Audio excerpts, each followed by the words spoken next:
Now the next topic is related to irrational numbers.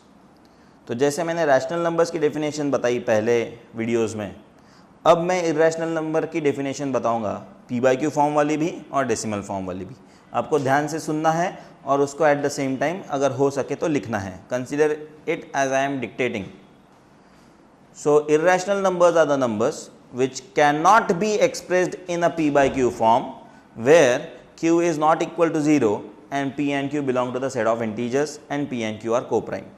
यानी जो rational number की definition थी p अपॉन q वाली, उसमें सिर्फ आपको एक वर्ड अटैच करना है या उसमें इंसर्ट करना है which cannot be expressed। अगर which cannot के जगह which can be expressed हो गया तो it becomes a definition of rational number, and which cannot अगर हो गया तो it becomes the definition of irrational number। Correct. Decimal representation में क्या होता है कि decimal representation of a rational number is either terminating, terminate यानी खत्म, 1.238, 0.547 ये टर्मिनेट हो गया, कहीं ना कहीं ये बंद हो गया, 0.73 terminated. Either it is terminating or it is recurring, 0.12 bar on 2 it's a recurring, 2.13 bar on 13 it's recurring, 3.27 bar on 27 it's recurring, 1.234234 के ऊपर बार recurring, 3.0576 bar on only 6 recurring। So all these kind of questions या all these kind of decimal representations are of a rational number। तो irrational number का decimal representation किस प्रकार करेगा? The decimal representation of an irrational number is neither terminating nor recurring। It is neither terminating nor recurring। यानी अगर हम 0.2 की actual value लिखने लग गए, आप लोगों ने 0.2 की वैल्यू क्या दिखी होगी आज तक? 1.414। ये अज्यूम्ड वैल्यू है, ये अप्रॉक्सीमेट वैल्यू है।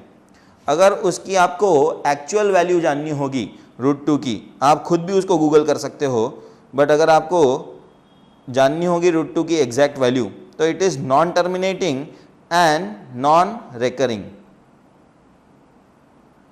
It is non terminating and non recurring. So it is 1.414, 21356,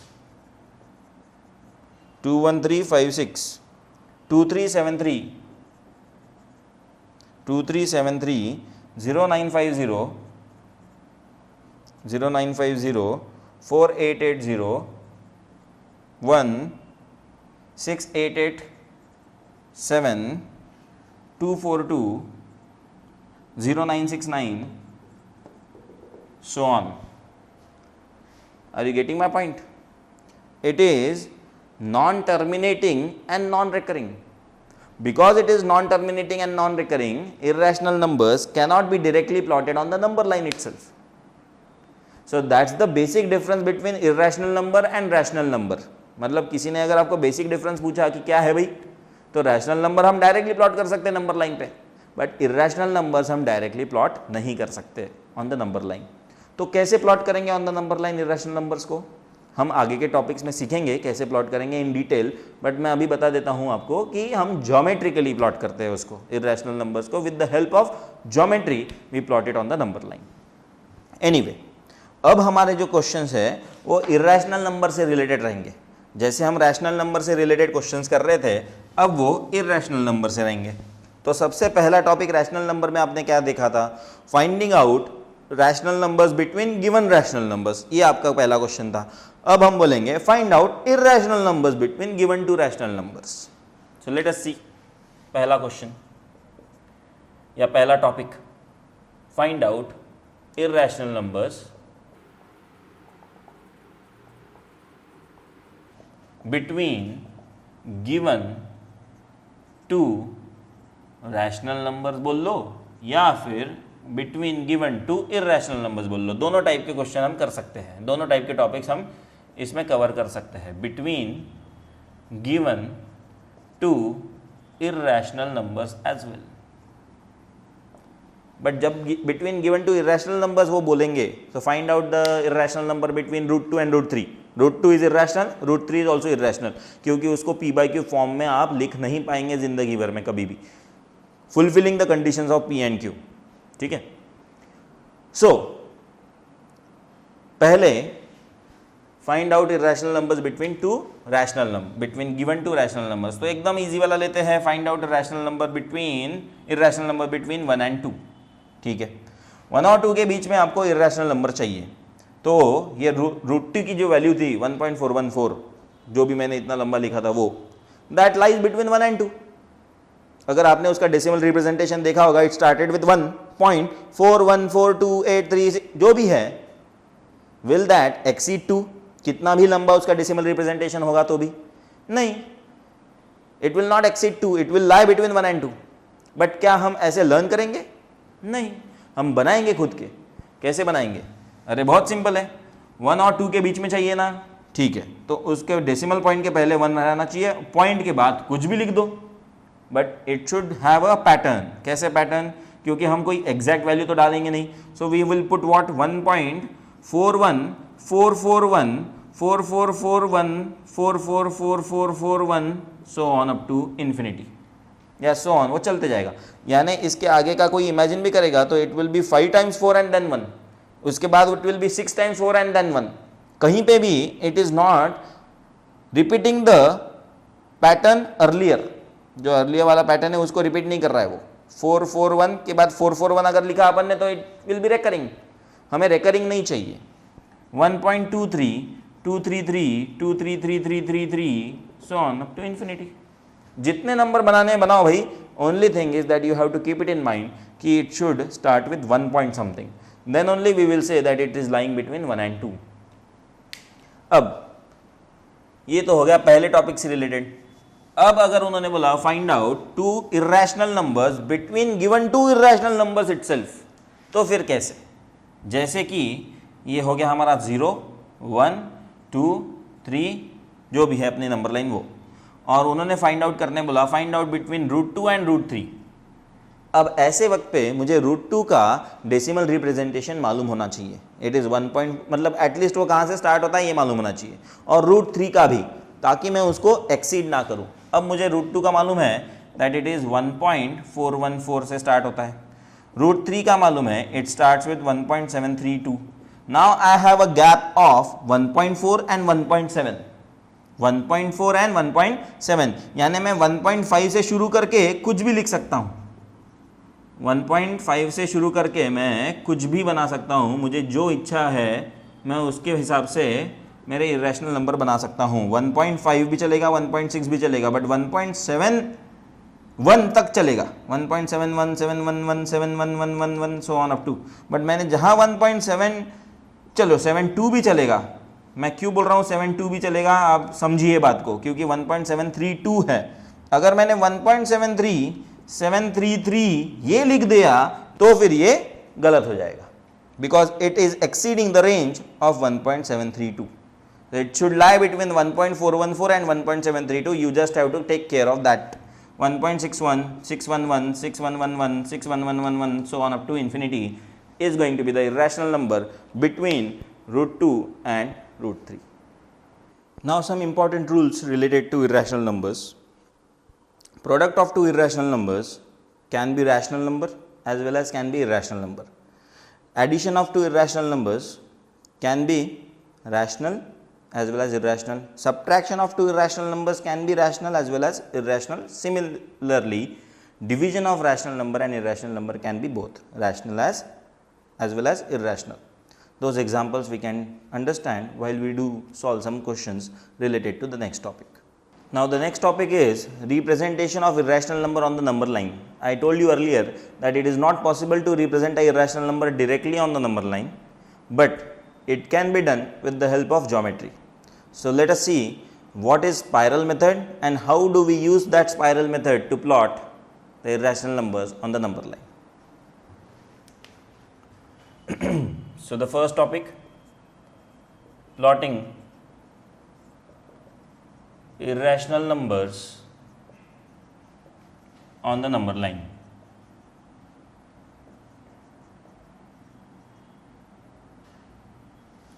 So spiral method can be considered as a mechanical approach to plot irrational numbers on the number line, but there is as well a logical approach to plot it on the number line. We will see both of them. So first question under this topic, plot the most easiest one, √2 on the number line. अब यहाँ तक आ गए हैं तो इतना तो सभी को मालूम हो चुका होगा that √2 is irrational number. So √2 को प्लॉट करना है on the number line. What do we do? Let's see. Spiral method और हमारा मेथड इस समय एक ही बोलेगा. So it is 0, 1, 2.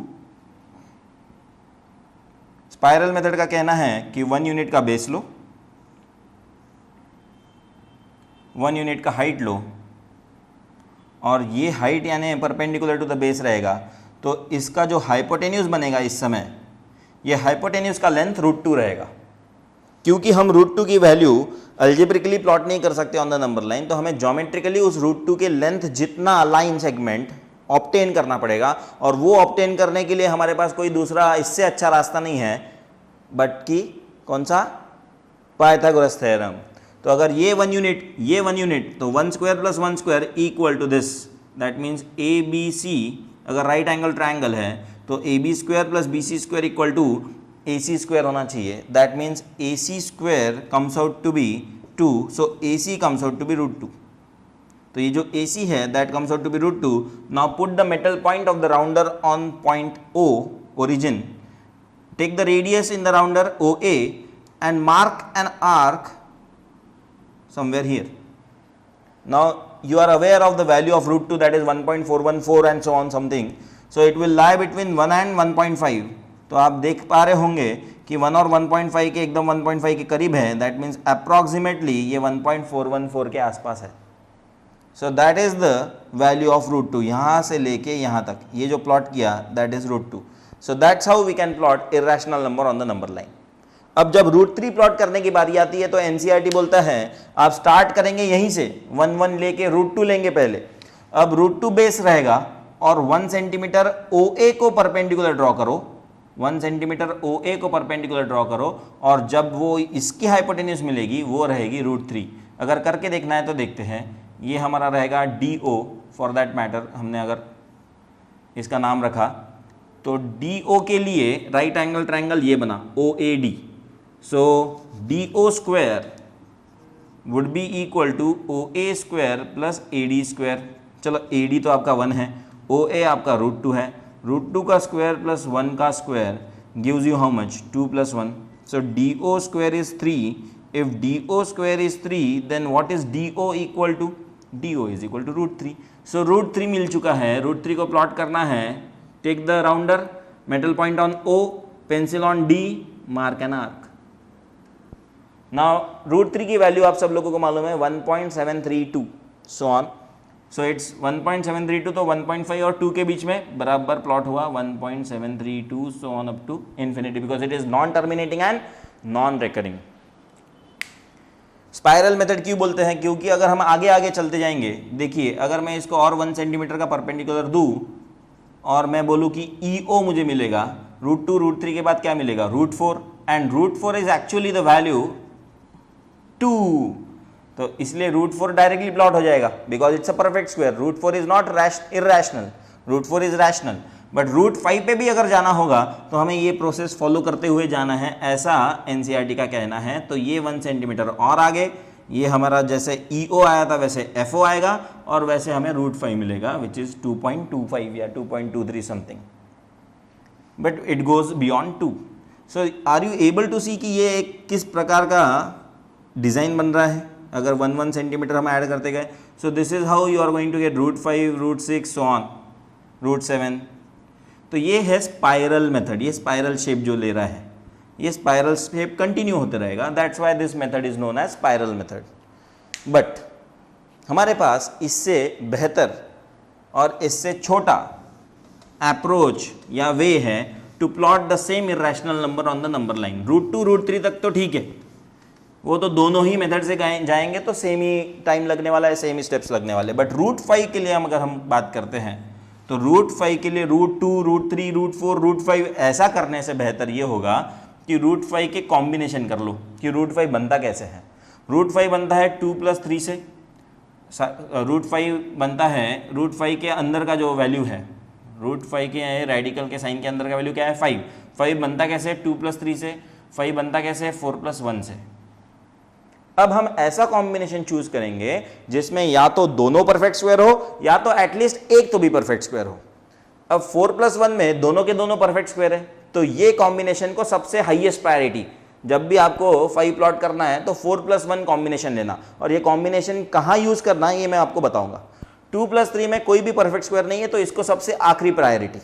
हाँ, सो प्रायोरिटी 1 किसको, जहां दोनों परफेक्ट स्क्वायर हो। अब ये कॉम्बिनेशन कहाँ यूज होता है, तो ये कॉम्बिनेशन यूज होता है ऐसे कि 0 1 2 3 आपका नंबर लाइन बन रहा है, आपको चाहिए √5, यानी आपको लगने वाला है राइट एंगल ट्राइंगल के साइड्स कुछ इस तरह के जिनका स्क्वायर 4 और 1 हो, जिनका स्क्वायर 4 और 1 हो, यानी कि एक साइड होनी चाहिए 2, एक साइड होनी चाहिए 1। जब ऐसा रहेगा तो 2 का स्क्वायर होता है 4, 1 का स्क्वायर होता है 1, ये 4 + ये 1 आपको यहां देगा 5, जिसका अगर हमने स्क्वायर रूट निकाला तो होता है √5।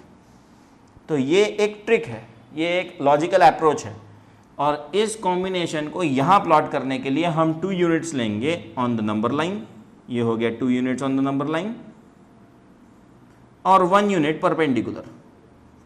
ये जो हाइपोटेन्यूज देगा आपको that will be nothing but √5। एक ही झटके में answer, plot it on the number line with the help of rounder, 2.23 something. आई बात समझ में? So this is what the logical approach can be considered. But in school if they say do it by spiral method, then we have to follow the spiral method. Then you have to go by with the help of √2 पहले, फिर √3, √4, √5 and then plot it. Correct? Okay. Now let us see how to plot under root of decimal numbers. Let us see how to plot, that is also irrational, but it's a typical second topic under this can be considered as plotting of under root of 3.2. इस प्रकार के question को कैसे plot किया जाता है, let us see that. Very simple process, construction involve रहेगा ही रहेगा, और अब तो थोड़ा सा ज़्यादा as compare to spiral method, या फिर बोल लीजिए हमारा जो लॉजिकल अप्रोच था उससे भी कंपेरिजन में थोड़ा ज़्यादा रहेगा इसमें कंस्ट्रक्शन के स्टेप्स। कैसे रहेंगे देखते हैं। सबसे पहले रेडिकल साइन, इसको रेडिकल साइन बोला जाता है, ये अंडर रूट को क्या बोला जाता है, this is a radical sign. Radical sign के अंदर कौन सा नंबर है, 3.2 है। So we draw a line segment, the construction के steps are involve, I am going to say that orally, so you write down the steps, I am also constructing it, you can construct it later because you can see this video again, you can replay it. So पहले जब मैं बोल रहा हूँ, आप सबसे first time जब आप सुन रहे हो मुझे, so you can write down the steps. So सबसे पहले we are going to draw a line segment of 3.2 centimeters, a line segment of 3.2 centimeters. So this will be named as AB. Now this is obviously bigger than 3.2 centimeter because I need to show you the demonstration. So you are going to do it in an appropriate manner with the help of scale and pencil. So you will take exact 3.2 centimeter as it is. So AB, first step, take that length as line segment AB. Extend it further by 1 centimeter so that you get point C. Extend it further by 1 centimeter so that you get point C. Now total AC is how much? 4.2 centimeter. Now total AC is how much? 4.2 centimeter. Draw the perpendicular bisector of AC. Draw the perpendicular bisector of AC. How to draw the perpendicular bisector of AC? Take more than half distance in the rounder, 1 arc above, 1 arc below, same thing from point C, metal point of the rounder on C, 1 arc below, 1 arc above, and draw that line. Draw such a line which connects those points of intersection of those two arcs. So this will be considered as your perpendicular bisector. Why do we do that? To get point O, which is the midpoint of AC, which is the midpoint of AC. So O is the midpoint of AC. Now again take the same rounder, put the metal point on O, pencil on A, OA as the radius, जो कि obviously 4.2 का आधा होगा, which is 2.1, and draw a semicircle. So when you draw a semicircle, it has to end on point C. Once we do that, draw a perpendicular from point B. Once we complete the semicircle with the help of this center which we obtained by a perpendicular bisector, draw that semicircle which ends on C. From point B, draw a perpendicular. From point B, draw a perpendicular. That perpendicular will intersect the semicircle at point D. That perpendicular will intersect the semicircle at point D. That length BD will be exactly equal to under root 3.2. That length BD would be exactly equal to under root 3.2. So next time if you are asked to plot 4.3, under root of 4.3, rest everything remains same, only the first line segment that you had drawn 3.2, instead of that you will have to draw a 4.3 centimeter long line segment.